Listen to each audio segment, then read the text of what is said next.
Hey guys, so it's another sunny day in Southern California, and today what I'm going to do is I'm going to hook up solar panels to my car battery and to my camper battery.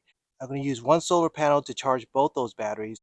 And the advantage is that now that I'm parking my Element outside, and I don't drive it that often because it's my camper, it's not my daily driver. I won't have to drive it once a week just so that the battery doesn't run out or I don't have to plug a battery tender to it like I did before. So I'm going to use a solar panel for both the camper battery and the car battery. So let's give it a shot.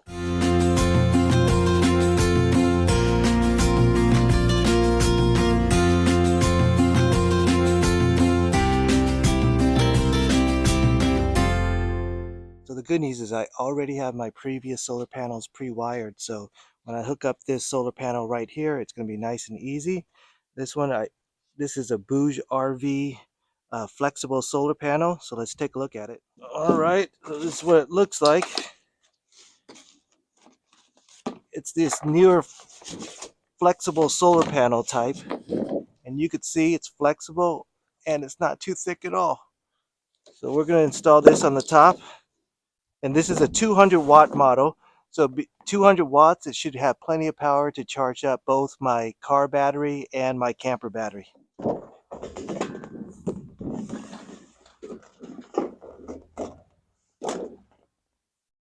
All right, so these these newer style flexible panels are pretty lightweight and they're flexible. So even if you don't have a smooth surface, it could conform a little bit. All right, so to strap these onto the rack, what I'm going to use is two things. I'm going to use a Velcro strap. It's just basic Velcro, and this panel has three different holes I can mount it in. But for additional sanity, I'm going to use some of these stainless steel zip ties.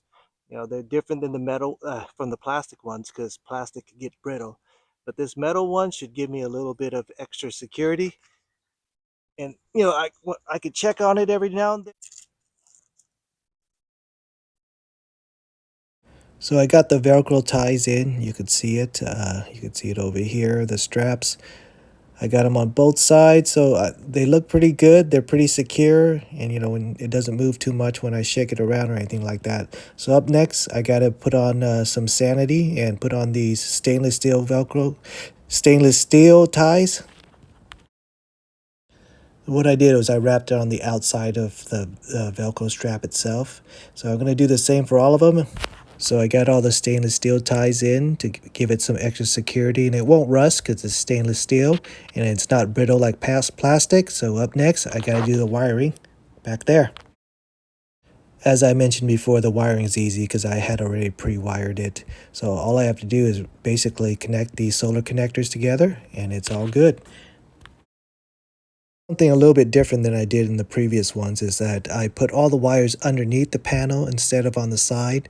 So underneath is nice and clean, and it actually protects the wires from the sun a little bit too. So before I had it on the right, but here it goes into the car. It's nice and clean. Everything looks good. So that's it for up here. Okay, so for the chargers, what I got is these two Bouge RV solar chargers, and because they're both Bouge RV, I'm not going to worry about any compatibility issues. For the most part, there are no compatibility issues with solar panels and chargers. Voltage and watts that you want to be wary of. But anyway, so I got a 30 amp and a 20 amp, and the 20 amp is going to go to my car battery, and the 30 amp is going to go to my camper battery.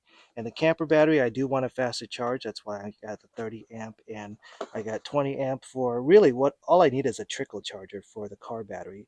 And I could get matching ones, but the 20 amp is cheaper than the 30 amp. So why pay more if you don't have to? Okay. So we got two chargers. That way the batteries are both isolated. Okay, that's the way it looks. And it comes with these pins for you to crimp your wires to, and you put them into these ports and then you screw them down tight. Okay, so the idea is that I'm going to use two of these, and I'm going to split the solar panel connections. One goes to this one goes to this one. The smaller one goes to the car battery for the trickle charge, and the bigger one goes to my camper battery for a little bit more amp charging.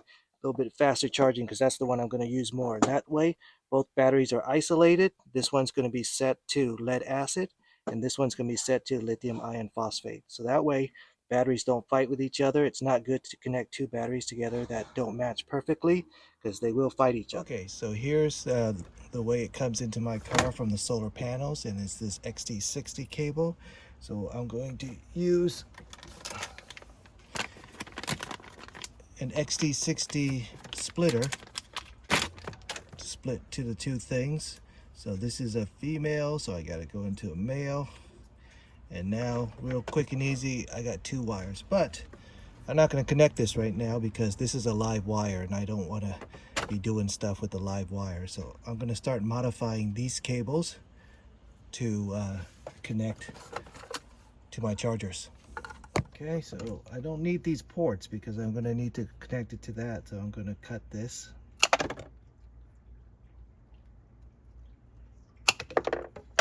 Okay, so now I'm going to have two wires. They're going to go into these guys right here, just like that.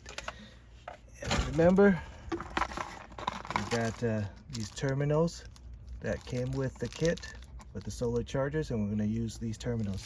Okay, we're going to take a wire splitter and strip out the wires.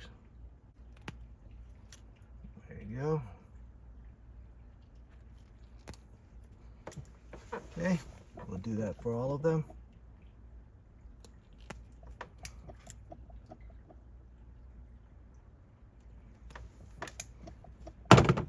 Okay, now we'll take that terminal.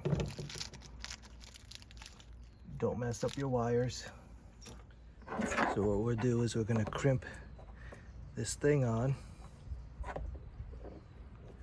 Just slide it in. And then you get a wire crimper.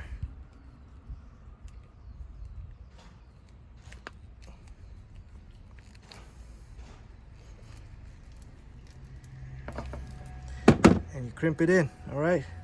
So we'll do that for all of them.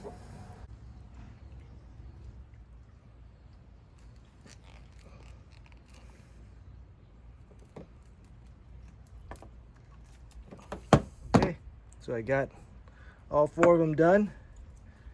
This is all ready. Get the right size screwdriver. Loosen it up. Okay, so you can see that side is loosened and that's still tightened. And once you loosen it up, you'll be able to slide these in and keep the polarities correct. Positive, negative. Red will be positive. Black will be negative. Okay.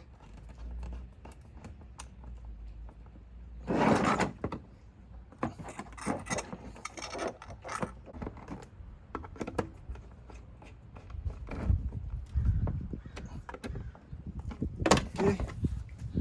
That's how it goes in. Let's do the same for this other one. Okay, so now I got them both in, and this will plug into the solar.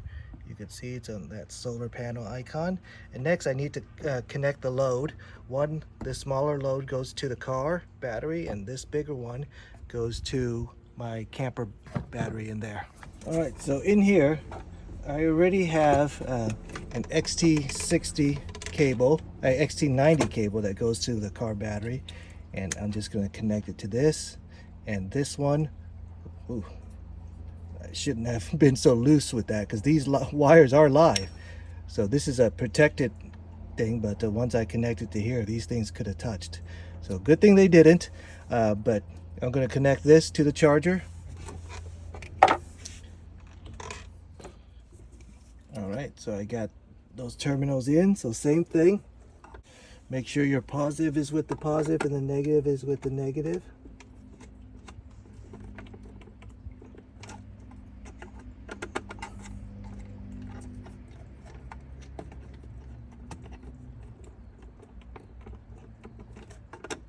Nice and secure. All right, that cable's ready. So now this one goes to my battery. Okay, same thing. I made terminals with the XT60 connector. And Okay, make sure it's nice and secure so it doesn't slide out. You don't want it sliding out. All right, so let's hook everything up. I'm gonna put these guys right here in that spot right there. First, this guy goes to the camper battery. See the screen light up? This guy will go to the car battery. That screen lights up. And then this is the solar panel. All right, let's take a look. You can see it's registering 12.6 volts for my camper battery and 12.8 volts for my car battery. That's perfect. Let's clean up the wiring. All right, so all the wires are tucked away, stored under there nice and neat. All right, one last thing, we need to set the battery type. Main menu, battery type. This one we want lithium iron phosphate. I'm not sure if it's showing up on the camera.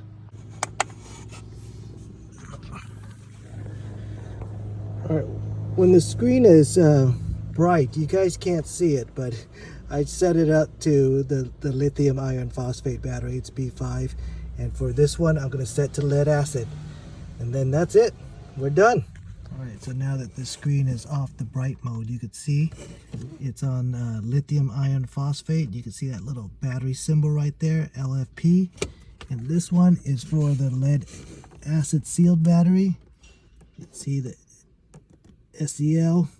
Okay, this goes to the car battery, and this is my camper battery. All right, all done.